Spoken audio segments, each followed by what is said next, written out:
You're listening to The Big Cast, your source for the latest in financial technology. Brought to you weekly by the Best Innovation Group, with your hosts, John Best and Glen Sarvati. Welcome to another edition of The Big Cast. My name is Glen Sarvati on behalf of the Best Innovation Group, where we like to do cool things with financial technology. And today, John and I are going to be speaking with Tony Hernandez, the CEO of the Defense Credit Union Council, to learn a little bit more about the CU Unplugged event. I won't call it a conference because it's an unconference coming up in late March in San Francisco. So we'll be getting to that in just a minute. Let me remind you, you can first find out more about the Best Innovation Group by checking out our website at big-fintech.com. You can also join us on Wednesday, January 21st at our first CU Town Hall of the 2026 calendar year. Free to join, but you do need to register in advance. cutownhall.com is a place where you can do that. This takes place live on Wednesday afternoon. Again, January 21st, as I said, 3 p.m. Eastern, noon Pacific.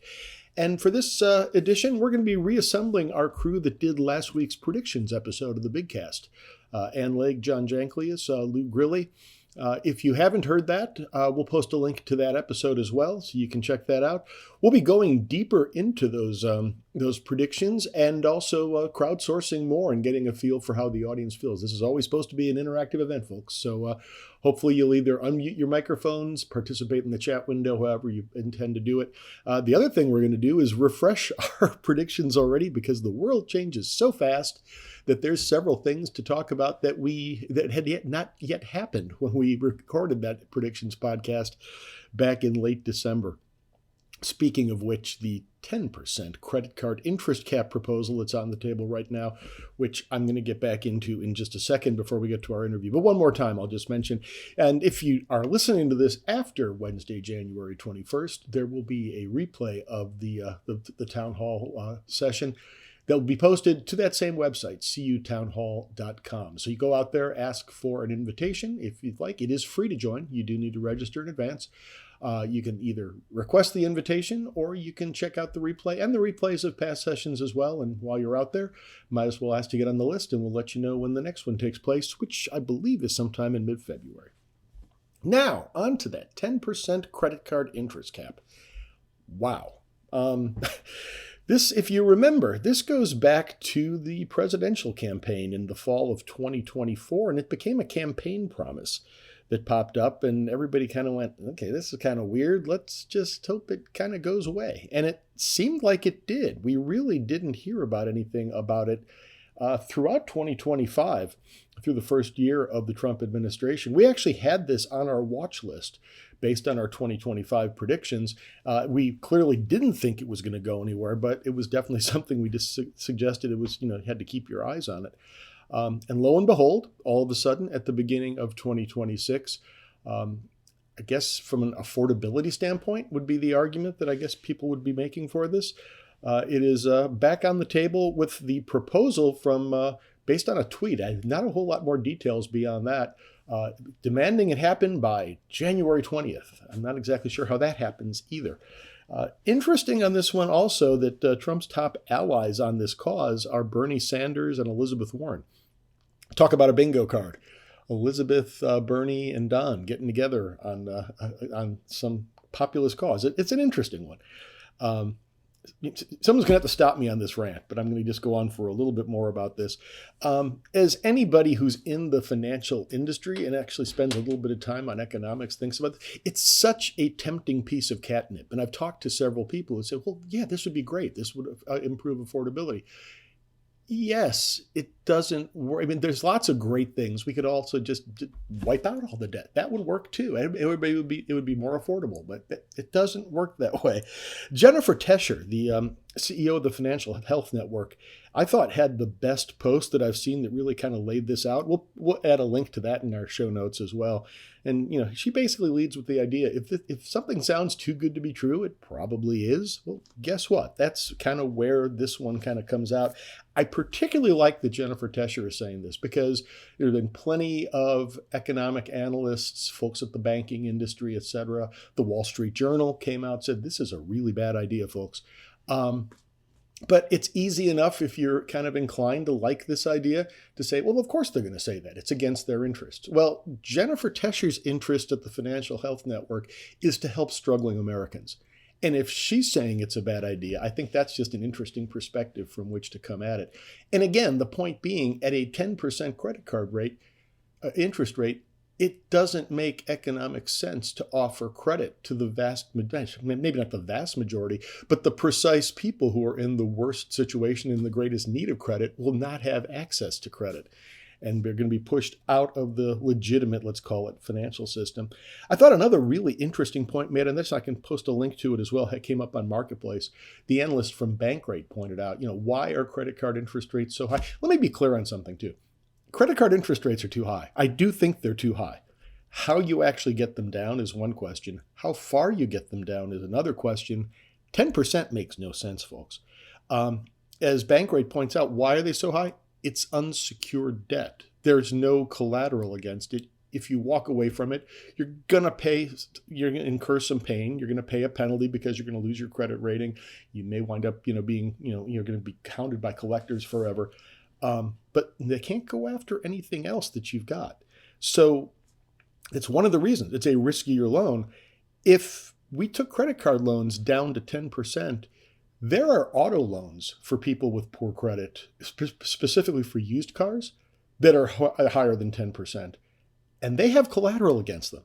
I mean, talk about an irrational market at that point. It would make zero sense for a secured auto loan to have a higher rate than a credit card loan. Oh, okay. I guess then we can take auto loan interest rates down too. Okay, kind of an infinite circle here. I thought it was also interesting on this one. Reuters made a comment on this. They pointed out the irony that the same administration who is now pushing for this cap, there was a cap that was placed by the CFPB, which is, of course, now effectively being hollowed out by the Trump administration, capping late payment fees at $8. The industry sued. I'm sure they will sue on this one too. And lo and behold, the Trump administration decided not to defend the lawsuit. So basically the 8% fee cap for a late fee went away. And the reason they said that was, we don't have the authority to make that kind of a decision. But now we're putting out announcements saying we're going to make a cap at this stage. So very bizarre. Also, kind of at the height of cynicism, Bilt, B-I-L-T, you may be familiar with them, one of the high-flying fintechs that offers up a credit card trying to give points for people for paying their mortgages with a credit card, etc. They decided to play along and said, okay, yes, in the spirit, we want to be ahead of this game. We are going to offer a 10% rate on our credit card for the first year. So that's one thing. Two things come up. We've had balance transfer proposals out there forever with teaser rates that then reset. This sounds to me like that's just basically a market share grab opportunity to get that. And then all of a sudden they're going to wind up putting their rates up again. The other thing that folks pointed out, and regardless of the fact that they clearly said it was only for a year, which is what the Trump proposal is saying too, but they're not profitable.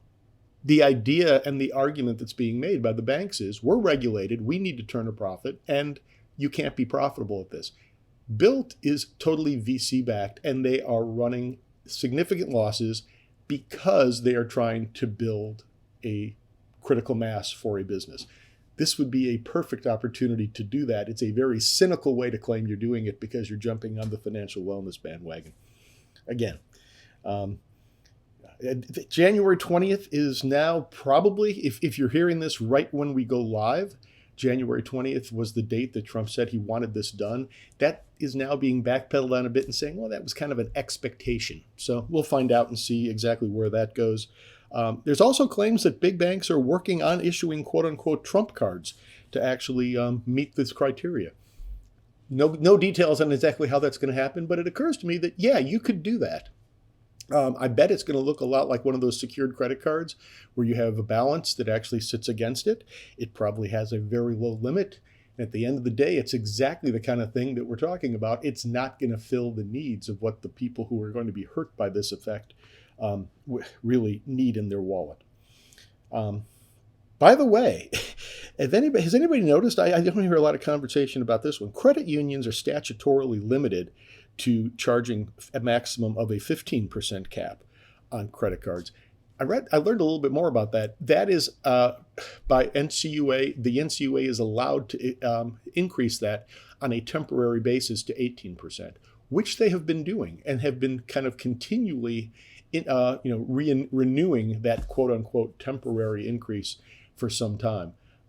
Again, 18%. I looked at all my credit cards. None of them are over 20. I have very good credit. I'm happy to admit that I don't even take advantage of it because I don't typically carry a balance. I never carry a balance. But that's not the point. I'm not the person that this is actually affecting. While we're at it, the Credit Card Competition Act is back in the conversation as well, which is, I think they saw the wedge opportunity for that one, which was again one of those items on the watch list last year that made a little bit of noise but never actually got to a floor vote. We're going to see where that one goes. These are the kind of interesting topics that are they're generating a lot of conversation already, and they're going to be generating more conversation too.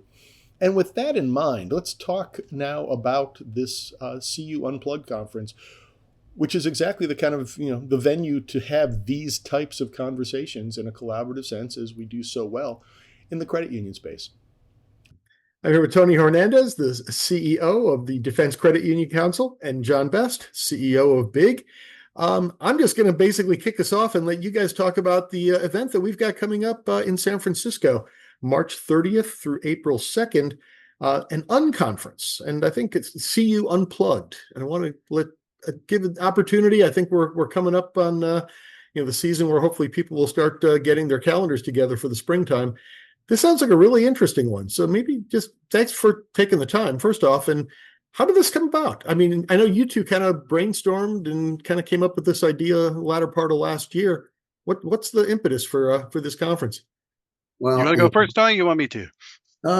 Yeah, go ahead, John. I'll riff off of what you say. Yeah, I've been, as you know, Glenn, I'm fond of saying that the superpower of the credit union industry is collaboration. And it's funny because, sometimes people look at these conferences that are out there and they go, oh, well, that won't help us. But the part that they miss is the most important part is, yeah, but did you take a look at the attendees? Even though you may not get anything out of maybe some of the speakers, depending on who's around, there's super value there. And I was sharing that with Tony, just kind of the, different anecdotes around figuring these things out, particularly with our previous conference, AXFI. And I said, there's this format that I attended once, and it was for this incredible, I actually went, I think 2 years, this incredible conference, which was the Internet Identity Conference, which is all about sort of solving the problem of agency and identity. And I explained how the format works.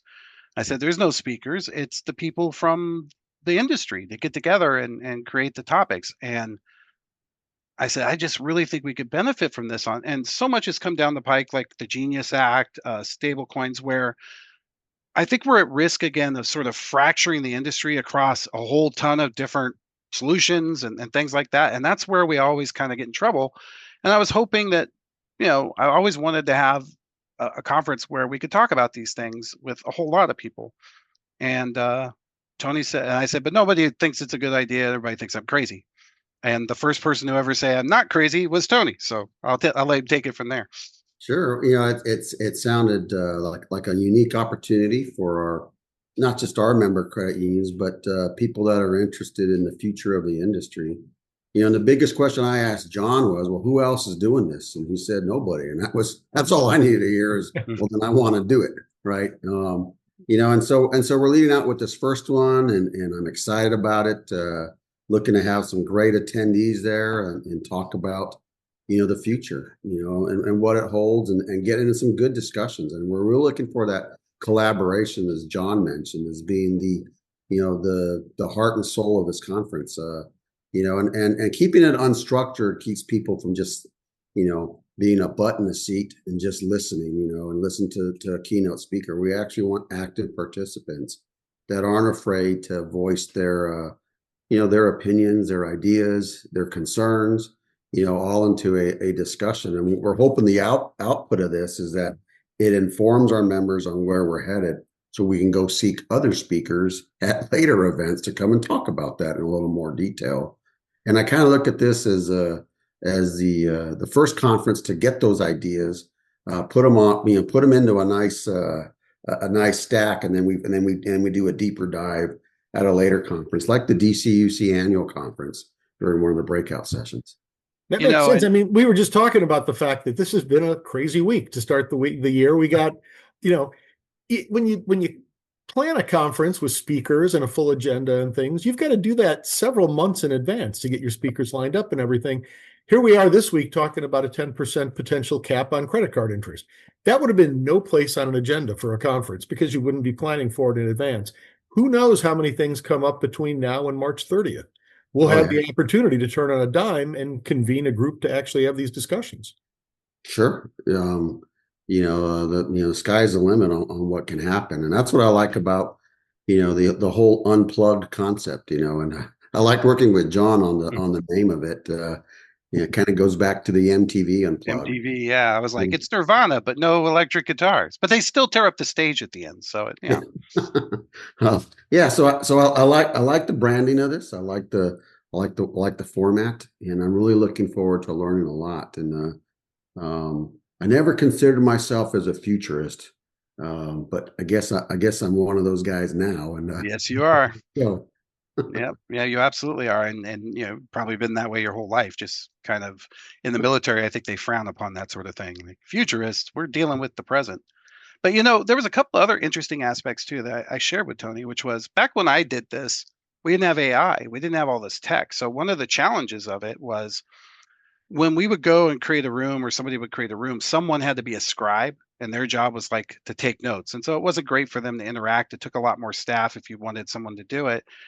And then let's say you were torn between two meetings, Glenn, let's say there was a 10% cap or whatever, and also, Jerome Powell's $1 billion or whatever, meeting on the other side, you wanted to go see both, or Fed rate cuts or whatever. And so one thing we would encourage you is, if you're in the room, it is not a faux pas or in any way considered insulting. If what they're talking about doesn't meet your need and there's another place you want to be, you get up and you go. You float like a butterfly. There's no bad thing here. I know when I try to leave a keynote or something, I always feel bad because there's dudes by the doors and I feel like everybody's looking at me. But that's not going to be the thing here. But then let's say that you did want to find out what happened. So we're going to have these AI scribe pieces. We're going to let everybody know we're using them. And it's going to be able to track the entire conversation. And we've been testing with these new technology that can tell the different speakers, which is pretty awesome. And then we'll summarize all that. We're not going to share everything that's said in the room, but we're going to easily create summaries for each one of these things. And what I think will happen out of this is how consortiums are born. Something like PSU didn't happen because they had bumped into each other in a bar. It was, at these industry events where there used to be a lot more sort of collaborative things, and a little less speaking to, and a little less, a little more conversation. And so I really think this will be the catalyst for some incredible things that you'll be able to map back to this Unplugged, because I also think there's a lot of new, incredible leadership in the credit union industry. I've been excited to meet a lot of those folks that are looking for something like this. Along with kind of, the old folks. I was talking to Kevin Johnson. He hasn't signed up yet, but I'm pushing him on it. He's the CEO of Suncoast.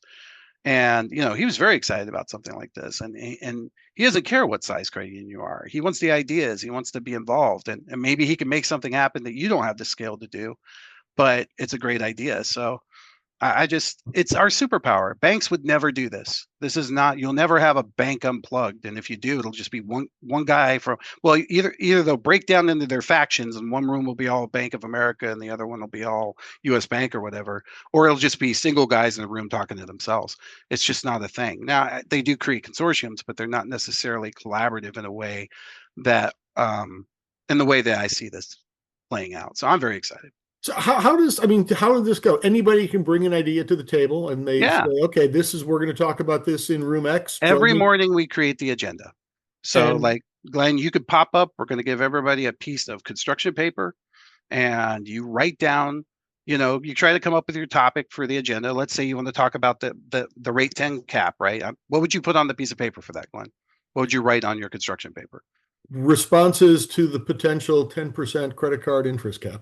Perfect. So you'd have that, and we go, okay, is everybody done?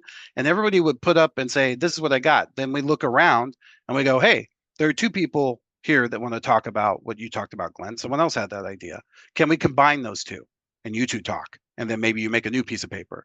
And so that happens for a little bit. Once we get everything combined and everybody's happy, also you need to know kind of what the scale is. Then there's an agenda wall, and there are 12 different rooms. Each room can be used within, and there's a schedule, 9 to 10, 10 to 11, 11 to 12, and you pick one of those spots and you grab that. So if you know that, hey, my topic's a little more specialized, I think we'll probably have about 10 people, then grab a conference room. If the rate 10 cap could really attract a lot of people. So you pick one of the bigger rooms and you pick that time frame. And then the second day, it's the same process. But if we want to continue one of those discussions from the day before, that's an opportunity to do that. Or if a subset of that group wants to talk, and you got 12 spaces over 8 hours that you can create meetings in. Yeah, as I said, I'd be willing to bet that we will have ideas that are not on the table right now that we'll be digging into the first week of April. I heard an interesting idea with this 10% rate cap. Is that going to be the catalyst for more digital, digital assets, digital coin? And we move away from credit card payment platforms to something else, something else being digital. And so, we talked a lot about disruption and turmoil. It's going to disrupt some things, create some turmoil. And so what does that look like, and how do you get into that? I think that's a good topic, and to be honest, that might be why the president's doing it, so, let's go after the payment networks so that we can get on with the next thing, and those are all good discussions to have as it pertains to innovation and technology and the future of our industry. And candid discussions too, to your point, Tony. Yeah, I think so. And something you said earlier, John, large credit, big credit unions and small credit unions, if we want to make this universal, it should work for everybody. And so small credit unions have to put their constraints other than just having money, right? Or people to do it. But not only that, the infrastructure, what's needed, how do they tap into it? How do they gain scale when they're small? And so how do we structure if it's agentic AI, how do they structure that? Or if it's stablecoin, how can they play in that market too, given all the constraints that a small credit union would have? And large credit unions have different constraints, just different types of people, more volume, storage space, all those types of things would have to get discussed and fleshed out during one of the breakout sessions. So I'm looking forward to that type of interaction over the 2 full days that we're dedicating for this conference, but it's unconference. Yeah, it's not a conference. There are no speakers. And I think that one of the things that, to your point, is that when people get out there and they're in that room, one of the other really superpowers of the credit union space is we just hire well. We got great people. I've never met anyone from a credit union that was just a problem. Just people that care, I find, is what we have in the industry. And willing to speak up, willing to be skeptical when it's necessary, willing to be a critic when it's necessary. And that's the other value proposition of this, is a forum where we can, listen to something and go, hey, because, every one of us has been in the room and went, wait a minute, I don't know. Well, that won't work for me. But there's no real forum to adjust that. What you wind up doing is standing in line at the podium, waiting to talk to the speaker at the end and hoping they have an answer for something like that. Whereas I think a lot of that can be satisfied by the leadership in the community. And we're going to find also, it's another place to find leadership. People who are good at getting up there and talking about that. You don't need to bring a presentation. You don't need to bring anything. Just, the topic and maybe, some points. Every room's going to have a projector if we want to use it. If we don't want to use it, that's fine too. They'll have whiteboards. We'll have all the things you need to really just be in a very collaborative environment and to come up with, if not solutions, at least to identify the problems and the statuses of things. I'm sorry, go ahead, Glenn. I was going to say, if I'm hearing correctly, obviously credit unions of all sizes make sense. I mean, largest to smallest, everybody should be there. come to participate. Don't just come as a passive listener. Functional area. I mean, we mentioned a couple CEOs are likely to be there. I mean, I'm sure some of these conversations may become somewhat technical. Some may be legal in nature, strategic, all of the above, right? Yep. Sure. Yep. And that's where you got the opportunity to be that butterfly. Like, hey, I thought this was going to be a more strategic discussion, and I really did want to go check this thing out. If you got to go, you got to go. And by the way, we're okay with very targeted discussions too, just as long as they're done, sort of, if it's going to be a smaller group, you pick a smaller room. But if you know that, and this is something I've seen done before in the original format, which is, hey, I know I'm going to see the guy from Google. I know I'm going to see the guy from Microsoft. I know I'm going to see the guy from Apple. And I know I'm going to see the guy from Amazon for identity. And that's a very unique group to have in the same room. And I want to discuss a protocol. I want to discuss something that's, cross that could be cross-pollinated across those organizations. And that's a much smaller, maybe more technical discussion. You're welcome to do that too. There will be common areas where people can hang out. And let's say that, hey, none of the conference things, but you want to, I saw this guy talking in this one. I want to pick his brain. Great. Skip a session, see if he'll skip it with you or she'll skip it with you and go chat with them. It is meant to be the ultimate collaborative forum for anybody that wants to meet up with folks and talk. And that's why the attendees are so, when we first started AXFI, I don't know if you remember this, Glenn, but you were there. The first round, I think I had 20 people when you and I spoke at it. Mm-hmm. And by the next year it was 200. And by the last year it was 1,000 plus.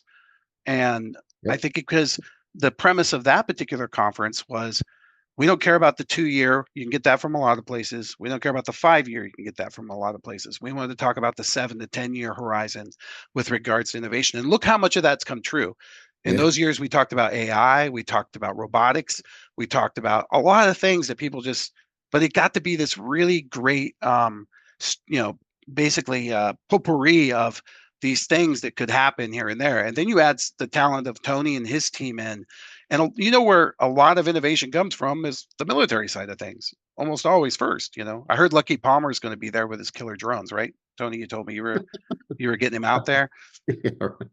Well, no, like I said, it's going to be. That's his real name, by the way, Lucky Palmer. Just in case you're wondering. Well, one thing I did want to, foot stomp or highlight is you don't have to be a member of DCUC to attend this conference. I don't know if that's holding people back or not. We're just putting our names on it because nobody else has done this in the industry. And so if credit unions out there are listening to this and go, hey, I'm interested, but I'm not a member of DCUC, that's okay. We'd love to have you there too. This is an industry-wide event. And so please send whoever in your credit union is interested in these types of topics that has a passion for the, building for the future. And I think we're going to have a wonderful conference, and I can't wait to meet everybody. Oh, and in a great place too. I can't believe that you secured the Visa, Innovation Center down in Mission Rock. I mean, that is so cool. The venue is spectacular, and it's a real place where you can kind of feel that energy of the innovation being out in that neck of the woods. So I love that as well. I just think that it's going to be a good time, and more importantly, it's going to be a productive time. And I'm just looking forward to hearing everybody talk about it. Plus, I hear we're giving everybody T-shirts, wallets, hats, koozies, and drink carriers, right, as part of the gift bag. And signature Walkmans, which is weird because we're not giving everybody cassette tapes, but whatever. Right. Well, hey, I do need to run here in a little bit, but I did want to give out the website, and it's cu-unplugged.com, or you can find it on the DCUC website as well. And the big website. Social media. Yeah, and the big website. So if you have any questions, please give us at DCUC a call. We'll be happy to take that. But I really appreciate the time here to talk about this great concept. And John, thanks for bringing this to light. And thanks for working with me on it, man. It's so cool. You bet. Like I said in the interview, my favorite part about this is the rapid response capability of a conference like CU Unplugged. I mean, it seems like it shouldn't be this way, but most conferences, I'm looking at things that are actually taking place in the second half of 2026. Speaker proposals are already being solicited. They have to publish the schedule. They've got to confirm the speakers. A lot of these things are planned literally 6 months in advance. And the way the world is turning these days in the financial world, the topics that people want to talk about, even today, as we're putting together CU Unplugged, I am virtually certain there will be topics that we're not thinking about now that people are going to want to get together and discuss by the time we get to the end of March. This is a perfect opportunity to do that. So I can't wait to see exactly what winds up on the table there in whatever form, the Credit Card Competition Act and the 10% cap is taken by then. I'm sure they're going to be on the table. And again, let's be clear, they're not on the agenda because there is no agenda. So let's kind of see where that goes from there. With that, I think we can call it another episode of The Big Cast in the Books. Again, my name is Glen Sarvati. You can find me via my firm, 154 Advisors. You can find out more about the Best Innovation Group by checking out the website, big-fintech.com. We'll have more information about CU Unplugged. Go out to that site. A couple of more things I want to make sure that you're aware of about the conference. One, it's designed to be very small and fostering a lot of interaction. Because of that, the capacity and the attendance is capped. I forget the exact number, but I think it's less than 100. And the reason for that, again, the facility, is not designed to be a giant conference, and the opportunity for us to actually have this kind of interaction really lends itself to smaller groups as well. So one more reason to make sure you sign up soon, because I've got a strong suspicion that we will be filling up at some point before the event takes place. The other thing that I clarified after we had the conversation, because we talked about the fact that notes will be shared. We want unfiltered discussion. And we will not, if people choose not to have their names attributed to comments, they will not be published. We want people to be comfortable speaking. I'm not sure if it would technically qualify as Chatham House rules, which I've heard some places have conversations so that you cannot publicize what's been said and attribute thoughts and quotes to names. We'd love for people, and in many cases, credit unions are more than happy to share their thoughts publicly. But if that is any kind of an impediment, we'll have the process. We will be recording and by AI offering some outputs of that as we discussed. But it does not mean that everything that's said will be attributed to the record. So just keep that in mind as well. Happy to answer any questions about that, as Tony Hernandez also mentioned. More than happy to field any questions along those lines. We'll be back again with new content next Tuesday. We've got a few weeks of really interesting stuff lined up already before I hit the conference circuit again, and hopefully bring back some interviews that I'll be capturing on the spot there. Before then, you can always go back to the website again, big-fintech.com, the media tab, and you'll find all of our past episodes. If you're listening to this on Spotify, Apple Music, etc., you should see the show notes right there. If you go to the website, you'll have those show notes available, as well as all of our past episodes. We'd appreciate it if you'd subscribe, and then you'll get an alert when we have new content out there, and you'll hopefully be kept up to speed on the latest going on in the fintech and credit union world. Until next time, my name is Glen Sarvati, and thanks so much for listening. Check back each week for the latest from the Big Cast. Or better yet, we hope you'll consider subscribing for free via Spotify, Stitcher, Apple, or wherever you get your podcasts. If you have questions or comments, we'd love to hear from you. Tweet us at Big Fintech, email info@big-fintech.com, or visit us at big-fintech.com and click on the Media tab, where you can post a comment or check out our archive of hundreds of past episodes. See you next week.